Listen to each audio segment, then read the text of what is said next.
Hi, I'm Sam, and I am a yoga teacher and menstrual cycle advocate.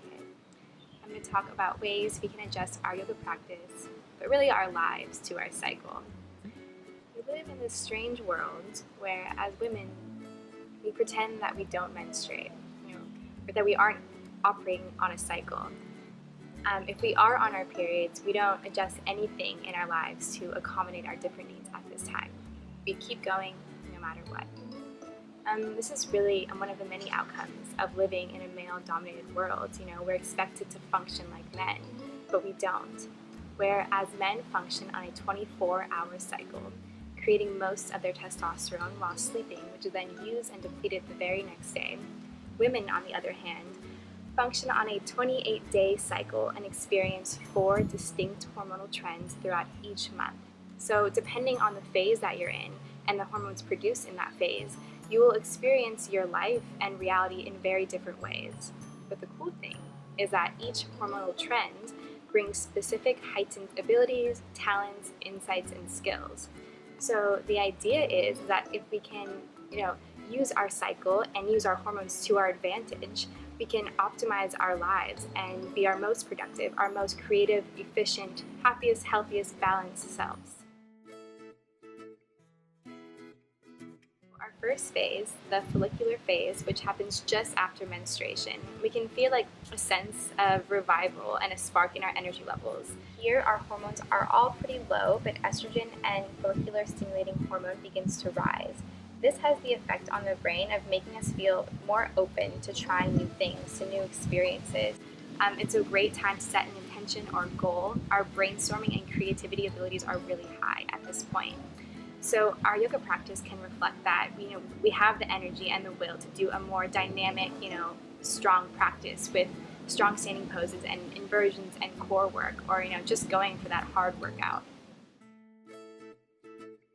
The next phase is ovulation. Here, our estrogen and testosterone levels are highest, making us feel positive and outgoing.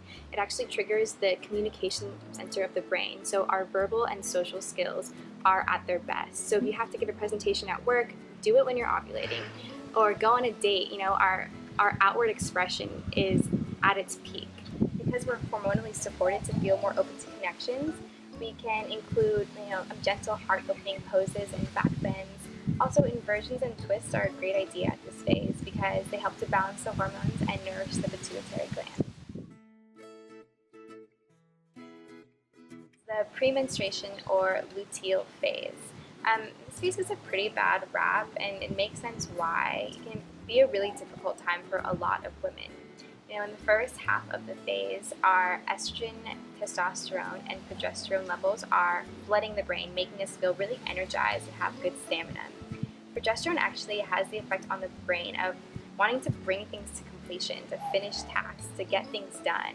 If you've ever had that strong urge to clean out your closet or car, chances are it was probably during this phase. Yes, it can be a time of really intense emotions, but also, this inability to tolerate things that we would otherwise be able to can help fuel this clearing out of the clutter in our lives, mental, emotional, or physical clutter. I incorporate more balancing poses as a way to ground my energy and chaotic mind.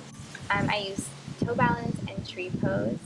I also love pigeon pose at this time as a way to release the psoas muscle, trigger the parasympathetic nervous system, which helps us to calm down. Another trick called Sitali Pranayama, it's a breathing exercise, helps to cool the mind and body. You make a taco shape with your tongue, you breathe in through that space, and then exhale out the nose. So it looks like this.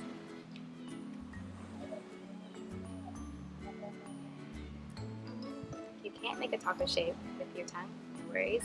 Just open your mouth, keep your teeth closed, and breathe through that space. Our menstruation phase. Here, our hormone levels are low and our physical energy is at its lowest. We have an increased need for sleep. We don't have that same urgency and drive to get things done. It can take an added effort to face the outside world and to take action. Actually, something really interesting happens here in terms of our brain chemistry.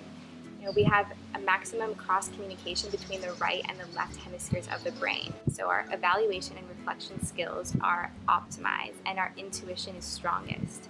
So we can evaluate our lives from a right brain standpoint. How are we feeling about this event, this month, this relationship, and a left brain standpoint? What are the facts? What really happened? Did we get done everything that needed to get done? And by merging those two pieces of data, we can clearly see what's working in our lives and what's not working. So it's like this cool self-coaching method built into our bodies that we have access to every month. Some overall guidelines for movements to include in our practice would be ones that keep the belly soft and open, so no compression of that area with closed twists or strong core work. Another would be to help facilitate this natural downward movement of energy that we call apana in yoga. So no inversions that flip your body upside down and go against that movement. And the last would be just to include movements that are ultimately soothing and restful. If you're pushing yourself physically at this point or overworking yourself, you won't be able to experience all that your cycle has to offer you.